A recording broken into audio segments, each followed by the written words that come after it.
नमस्कार दोस्तों, मैं कुणाल कालरा आपका अपने इस चैनल में बहुत बहुत स्वागत करता हूं। आज इस वीडियो में हम बात करेंगे which planet is responsible for studies, कि कौन सा प्लैनेट रिस्पॉन्सिबल होता है स्टडीज के लिए। मतलब स्टडीज अगर देखनी है तो कौन सा प्लैनेट को देखें।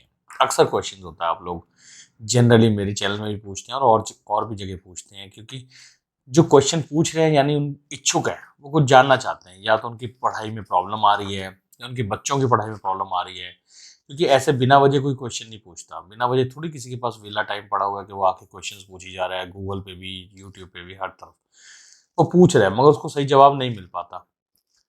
तो आप कभी भी पूछेंगे कि कौन सा प्लेनेट रिस्पॉन्सिबल है, तो आपको इसमें बड़े हैवी जवाब मिलेंगे। हैवी जवाब होते हैं, जो मैं भी पूछता था तो मेरे भी समझ नहीं आता था कि हैवी जवाब का, क्योंकि बहुत बड़ी बड़ी बातें होती थी। तो मेरे साथ भी ऐसे ही हुआ था, क्योंकि मैं जब एस्ट्रोलॉजी में गया था तो मुझे एस्ट्रोलॉजी में, हम सीनियर्स होते थे पढ़ने वाले, कई हमसे भी आगे होते थे, तो पूछते थे कि जी मेरे साथ ये, मैं तो फाइनेंशियली प्रॉब्लम की वजह से गया था, तो मैं पूछता था कि जी ये देखना मेरी कुंडली में ये। वो कहते थे कि जी आपका जो बर्थ नक्षत्र है वो पुनर्वसु में बैठा है, तो ये बहुत बड़े साइंटिस्ट का योग होता है। मैं अपनी शक्ल देखूं कि जी मैं साइंटिस्ट कहाँ से, मुझे तो कुछ समझ नहीं आ रहा। मैं सोचता था एजुकेशन कब आएगी, तो वो कहते हैं एजुकेशन के बारे में कोई नहीं बता रहा था। तो उस हिसाब से जो चीज़ आप पूछ रहे हैं वो इन्फॉर्मेशन मेन है, कि आप क्या क्वेश्चन है कि कौन सा प्लेनेट रिस्पॉन्सिबल होता है स्टडीज़ के लिए। क्योंकि ये जानना ज़रूरी है कि तभी आप स्टडीज़ के ऊपर या तो फोकस कर पाएंगे या देख पाएंगे कि आपकी स्टडीज़ है या नहीं है। तो मैं वही आपसे बताऊंगा कि सिर्फ प्लेनेट रिस्पॉन्सिबल नहीं होता स्टडीज़ के लिए। इस वीडियो के अंदर मैं पूरी इन्फॉर्मेशन आपको दूंगा। और उससे पहले मैं आपको ज़रूर एक चीज़ कहना चाहूँगा कि सिर्फ प्लेनेट रिस्पॉन्सिबल नहीं होता स्टडीज़ के लिए। सपोज सॉरी, इन 9 प्लेनेट में से आप कोई भी एक प्लेनेट ले लीजिए कि वो बेस्ट है। किसी ने कोई कहा होगा, किसी ने कोई कहा होगा। मैं मान लीजिए सन को ले लेते हैं, सन ले लेते हैं या जुपिटर ले लेते हैं, बेस्ट प्लेनेट है। अगर उस बेस्ट प्लेनेट को आप छठे हाउस में बिठा दो, 8वें में बिठा दो या 12वें में बिठा दो, 10वें में बिठा दो, आपको क्या लग रहा है वो स्टडीज देगा? छठे में बिठाएंगे आप तो वो ऑटोमेटिकली प्रोफेशन की तरफ भागेगा, जॉब की तरफ भागेगा। पढ़ाई अभी कंप्लीट भी नहीं होगी, वो जॉब की तरफ भाग जाएगा कि नहीं मुझे जॉब करनी है, मुझे कुछ आगे जल्दी अचीव करना है, प्रोफेशन की तरफ। बहुत डॉक्टर्स ऐसे होते हैं जो मैनेजमेंट में चले जाते हैं और स्टडीज पे नहीं जाते। तो स्टडीज वो करते हैं शुरुआत में जब वो अपॉइंट होते हैं, उसके बाद वो आगे मैनेजमेंट की कॉम्बिनेशन होते हैं, तो वो मैनेजमेंट के हिसाब से हॉस्पिटल के अंदर उस लेवल पे जाते रहते हैं कि वो मैनेजमेंट की तरफ जाते रहते हैं। तो ये सब चीजें आपस में इंटर रिलेटेड होती है, और सब हमारे कर्मों का वो है कि सब चीजें पहले से प्लान्ड है। मगर आपका क्वेश्चन है कि कौन सा प्लेनेट है, तो मैं आपको इस वीडियो के अंदर ये भी इंफॉर्मेशन दूंगा कि कौन सा प्लेनेट किस तरह की पढ़ाई बताता है, किस तरह की पढ़ाई करवाता है। उसमें रिस्पॉन्सिबल नेचुरल सिग्निफिकेटर होता है कि इस तरह की पढ़ाई आदमी करेगा। और साथ में बताऊंगा कि किस हाउसेस के साथ उसका होना बहुत जरूरी है, क्योंकि मेन होता है हाउसेस। ये बिल्कुल तालमेल होता है दोनों का। ये ऐसा किस हाउसेस में वो बैठेगा तो पढ़ाई होगी, नहीं तो वो पढ़ाई नहीं देगा। ये बिल्कुल वैसे ही है कि गवर्नमेंट ने एक स्कीम निकाली है, कि गवर्नमेंट ने अपनी स्कीम निकाल दी है, मगर अगर एडमिनिस्ट्रेशन अच्छी नहीं है तो वो आम जनता तक नहीं पहुंचेगी। गवर्नमेंट ने स्कीम निकाली, आम जनता करप्ट निकली, आम सॉरी एडमिनिस्ट्रेशन करप्ट निकली, तो आम जनता उसका फायदा नहीं उठा पाएगा। तो दोनों चीजें जब बिल्कुल सही होंगी तो उस देश के अंदर हर चीज आम आदमी तक पहुंचेगी। कई देशों के एग्जाम्पल हैं जहाँ की एडमिनिस्ट्रेटिव बहुत अच्छी है, जिससे आम आदमी बड़ा सुकून से उन देशों में रहता है। हमारे भी देश के अंदर वही चीजें चल रही हैं कि सब चीजें ठीक की तरफ जा रही हैं, कि जिस जिस दिन ये सब चीजें ठीक होती जाएंगी, गवर्नमेंट के साथ एडमिनिस्ट्रेशन का तालमेल बना रहेगा। वो पुरानी गवर्नमेंट की तरफ नहीं देखेगा कि पुरानी गवर्नमेंट के साथ मेरा लिंक है तो मैं उसके साथ, एडमिनिस्ट्रेशन खराब है, करप्शन सब निपट जाएगी, हम आम आदमी भी ठीक हो जाएंगे। चलिए वो मुद्दा नहीं है, हम चलते हैं सीधा वीडियो के ऊपर और बात करते हैं। पहले हल्की फुल्की बात करेंगे प्लैनेट्स के बारे में कि कौन से प्लैनेट किस तरह की पढ़ाई देते हैं। उसके बाद उनको किन हाउसेज में प्लेस होने से पढ़ाई हमारी अच्छी हो जाती है। तो चलिए वीडियो स्टार्ट करते हैं।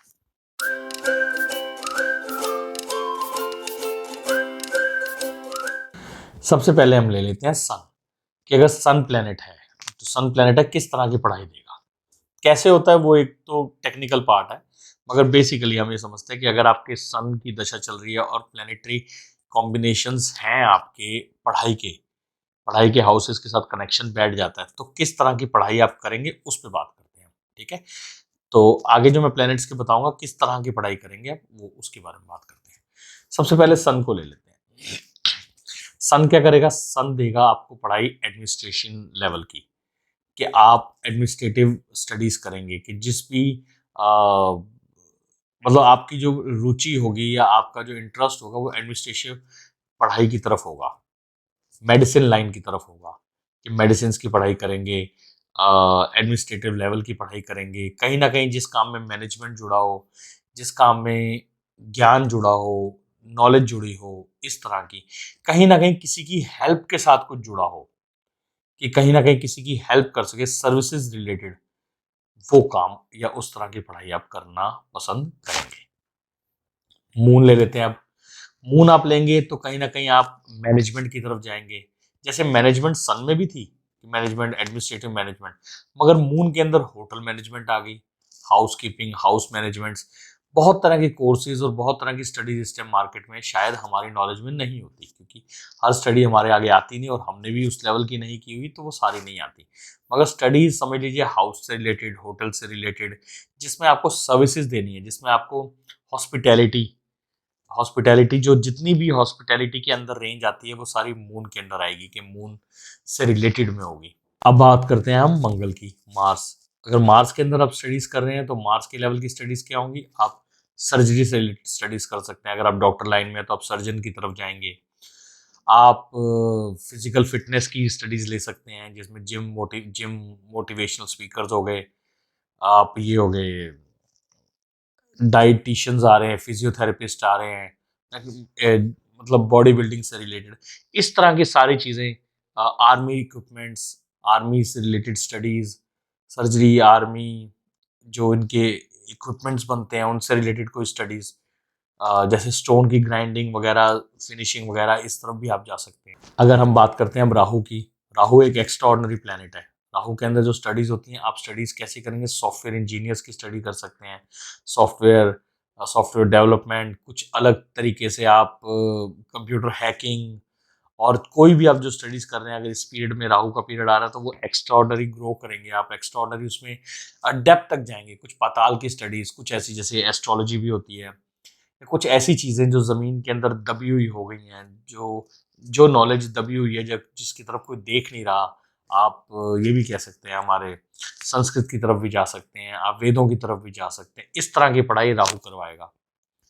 जुपिटर की बात करें तो जुपिटर आपको करवाएगा, जैसे आप टीचिंग लाइन की स्टडीज कर सकते हैं, कंसल्टेंसी बिजनेस की स्टडीज कर सकते हैं, कंसल्टेंसी स्टडीज जैसे आप लॉ के अंदर भी कंसल्टेंसी जो देते हैं, ओपिनियन वगैरह जो देते हैं, उस तरह की स्टडी, सलाहकार, टीचर, गुरु, जितनी भी एडवाइजरी रिलेटेड हो गए, यहाँ तक कि जो रास्ता दिखाने वाले जो एप्स होती हैं वो भी आप बना सकते हैं, कि उसमें भी किसी की हेल्प हो रही है और किसी को मार्गदर्शन मार्गदर्शन कराने वाला जो काउंसलिंग जिसे हम कह सकते हैं, और काउंसलिंग कह सकते हैं, और भी बहुत तरह के आजकल आ रहे हैं जिसमें हम काउंसलिंग से रिलेटेड है, और मेरे को नाम सारे याद नहीं आ रहे, मगर आप अगर समझ गए हैं तो इस तरीके से रिलेटेड जुपिटर के अंदर आएगा।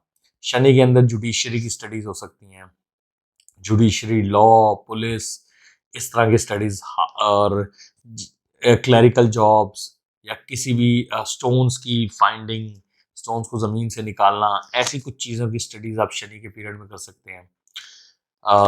बुध की बात करें हम, तो बुध के अंदर क्या है? बुध के अंदर आप एक कम्युनिकेशन रिलेटेड स्टडीज कर सकते हैं, business business marketing, digital marketing, ये सारी बुध के अंदर आएंगी। मरकरी के अंदर कि कनेक्शन कैसे, फोन्स की स्टडीज, के फोन के इक्विपमेंट्स, अगर आप सॉफ्टवेयर रिलेटेड स्टडीज कर रहे हैं तो वो राहु में आएंगी।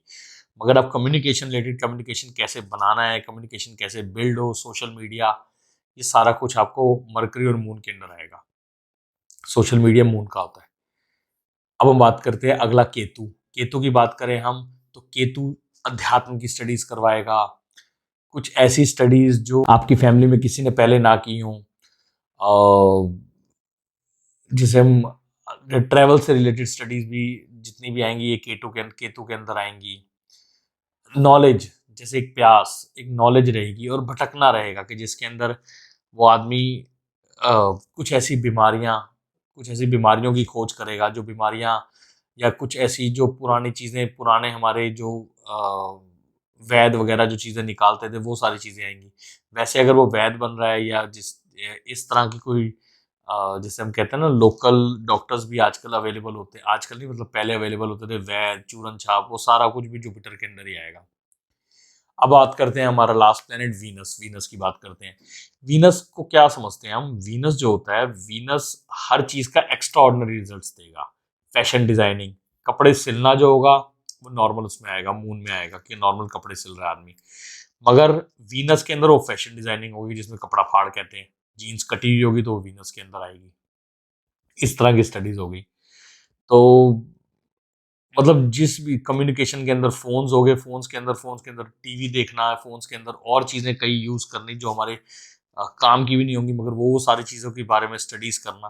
मतलब वीनस हर चीज का एक एक्स्ट्रा ऑर्डिनरी रिजल्ट्स निकालने वाला प्लेनेट है। तो ये सारे जो प्लैनेट्स हो गए, ये सारे प्लैनेट्स रिस्पॉन्सिबल हैं अपनी अपनी तरह की स्टडीज देने में। हम ये नहीं कह सकते कि एक प्लैनेट स्टडी देगा दूसरा नहीं देगा, दूसरा भी स्टडी देगा, मगर वो स्टडी कैसे देगा? अपने तरीके से देगा, वो अपने हिसाब से स्टडीज देगा, वो इसके हिसाब से नहीं देगा आप स्टडीज आपके कि आपकी आपको कैसी स्टडीज चाहिए। तो वो हर प्लेनेट की अपनी अपनी स्टडीज देने के फीचर होते हैं। अब हम बात करते हैं हाउसेस के बारे में कि कौन से हाउसेस रिस्पॉन्सिबल होते हैं स्टडीज के लिए। देखिए, आप लोग सारी इन्फॉर्मेशन ज़्यादातर सबके पास होती है, तो इस सबकी इन्फॉर्मेशन के हिसाब से हर बंदा जानता है कि 5th हाउस और 9th हाउस होता है स्टडीज का। कि 5वां भाव अच्छा है तो बंदा स्टडी करेगा, 5वां भाव अच्छा नहीं है तो स्टडी नहीं करेगा। 9वां भाव हो गया हायर स्टडीज का।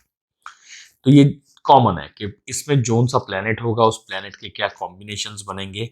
5वें हाउस आपका अच्छा होगा तो आप पढ़ाई करेंगे, 9वां हाउस अच्छा होगा तो आप हायर स्टडीज करेंगे, 12वां हाउस अच्छा होगा तो हायर स्टडीज के लिए आप बाहर जाएंगे। दो तीन चीजें हैं जो बड़ी कॉमनली आपको कहीं से भी सुनने को मिल जाएंगी। हम थोड़ा सा लेवल आगे चलते हैं, थोड़ी सी बात थोड़ी सी बढ़ के करते हैं। कैसे? 5वां हाउस स्टडीज का है, 9वां हाउस स्टडीज का है। 9वें हाउस को भी साइड पे रखते हैं क्योंकि हायर स्टडीज तब होंगी जब बेसिक स्टडीज हो जाए। अगर बेसिक स्टडीज नहीं होंगी तो हायर स्टडीज का कोई फायदा नहीं। ठीक है। अब 5th हाउस तो है आपके पास स्टडीज का, मगर इस स्टडीज को रोकने के लिए कौन कौन से हाउस चाहिए वो मैं आपको बताता हूँ कि आदमी को एक्स्ट्रा ऑर्डिनरी स्टडी अगर करनी है तो 4th हाउस की इन्वॉल्वमेंट बहुत जरूरी है, क्योंकि वो डेप्थ की स्टडी करेगा। 5th हाउस इंटेलिजेंस का होता है, मैंने एक इंटेलिजेंस का वीडियो डाला हुआ है, आप चाहे तो देख सकते हैं। 4th हाउस डीप स्टडी का हाउस होता है कि आदमी गहराई तक स्टडी करता है, पाताल तक की चीजें निकाल के लाता है। 4th हाउस, 5th हाउस दोनों रिस्पॉन्सिबल होते हैं स्टडीज के लिए। अब इन दोनों के साथ एक हाउस और होता है, वो होता है सेकंड हाउस। वो सेकंड हाउस की इतनी जरूरत नहीं होती, मगर जरूरत कैसे पड़ती है वो मैं आपके साथ शेयर करना चाहूंगा। सेकंड हाउस होता है संचित धन का, संचित नॉलेज का, इकट्ठी एक्सपीरियंस, नॉलेज इकट्ठा। अब जो आपने पढ़ाई करी उसको आप कंज्यूम कर रहे हैं, उसको अपने साथ संभाल के रख रहे हैं, उसको यूटिलाइज कर रहे हैं, आपके पास वो इंफॉर्मेशन हमेशा के लिए रहेगी। सेकंड हाउस पे डिपेंड करता है कि आप उसका फायदा उठा पाएंगे नहीं उठा पाएंगे। आपने पैसा रोज कमा रहे हैं, सपोज आप पैसा रोज कमा रहे हैं, मगर अगर आपका वो पैसा जुड़ा नहीं तो आपकी प्रॉब्लम में वो पैसा काम नहीं आएगा। पैसा वही काम आता है जो पैसा आप आज की कमाई में से कुछ हिस्सा आगे के लिए रखते हैं। जुड़ जुड़ के वो संचित हो जाता है, वो इकट्ठा हो जाता है। जब वो इकट्ठा हो जाता है तो या तो आप उसकी प्रॉपर्टी ले लेते हैं, या आपकी कोई प्रॉब्लम में काम आता है, या कोई व्हीकल ले लेते हैं, किसी भी चीज को ले लेते हैं। तो सेकंड हाउस का यहाँ पे इन्वॉल्वमेंट बहुत जरूरी है कि अगर सेकंड हाउस भी इन्वॉल्व है तो वो भी एजुकेशन में आपको सपोर्ट करता है। क्योंकि एजुकेशन हाउस से सिर्फ एक हाउस हम 5th से कह ले नहीं, हमें सपोर्ट देखना है। सपोर्ट 9th हाउस का रहेगा, सेकंड हाउस का रहेगा। और इन सबसे ज्यादा जरूरी कि अगर एजुकेशन एक्स्ट्रा ऑर्डिनरी आदमी की है कि उसको एक्स्ट्रा ऑर्डिनरी रिजल्ट्स मिलेंगे एजुकेशन में, कि जो वो कर रहा है वो फ्रूटफुल रह रही है, वो होता है 11th हाउस। कि 11th हाउस की इन्वॉल्वमेंट बहुत जरूरी है। 11th हाउस की अगर इन्वॉल्वमेंट है तो ये जो स्टडी है इसकी संचित भी होगी, और जिस तरफ ये मेहनत कर रहा है इसको मिलेगा भी। अवॉइड कौन से हाउस करने चाहिए वो भी आप सुन लीजिए कि कौन से हाउस से आदमी को स्टडीज में बाधा आती है, रुकावट आती है, वो होता है थर्ड हाउस, जो कि फोर्थ का 12th है। थर्ड हाउस अगर आपका पॉजिटिव है, ये थर्ड हाउस आपका स्ट्रांग है और सिक्स्थ हाउस के साथ है, थर्ड हाउस और सिक्स्थ हाउस का कनेक्शन है। मान लीजिए थर्ड हाउस के अंदर मरकरी की जेमिनी राशि है और सिक्स्थ हाउस के अंदर हमारी वर्ग कन्या राशि है, तो ये दोनों का कनेक्शन बैठ गया। और बुध के अंदर अगर ये बुध अगर आपका 8वें हाउस में बैठ जाता है, तो ये जो कनेक्शन होगा ये आदमी को पढ़ाई करने नहीं देगा, उसको कहीं ना कहीं कुछ प्रॉब्लम्स आएंगी, वो अड़ेगा पढ़ाई के अंदर, बैठेगा मगर उसका 8th हाउस के अंदर बुध बैठा होगा तो वो परेशान करेगा। तो ये कनेक्शन इस तरह से बनेंगे तो उसकी पढ़ाई के अंदर रुकावट आएगी, उसकी पढ़ाई के अंदर रुकावट आएगी। तो हमने ये तो देखना है कि हमारे पॉजिटिव हाउसेस कौन से हैं, साथ साथ नेगेटिव का भी ध्यान रखना है कि नेगेटिव हाउसेस कम होने चाहिए। नेगेटिव हाउसेस और पॉजिटिव हाउस की अगर टक्कर होगी तो जो पावरफुल होगा वो जीतेगा। प्लैनेट्स कैसे बैठे होंगे, सिग्निफिकेटर्स प्लैनेट्स के मैंने आपको बता ही दिए हैं कि कैसे उसके अंदर इंक्लूड होते हैं। तो ये कुछ चीजें होती हैं। तो वीडियो ज़्यादा बड़ा हो जाएगा, हो सकता है आपको बोर भी कर रहा हो वीडियो, तो मैं एंड करता हूँ कि ज़्यादा बड़े वीडियोस मैं खुद नहीं बनाना चाहता। डीप में आगे स्टेप बाय स्टेप की मैं वीडियोस बनाऊंगा, अपने क्वेश्चंस आप डाल सकते हैं। और बस ये इन्फॉर्मेशन आपके साथ शेयर करनी थी। आपसे अलविदा लेता हूँ, जल्दी फिर मिलता है एक नई वीडियो के साथ। तब तक के लिए नमस्कार, आपका समय शुभ रहे।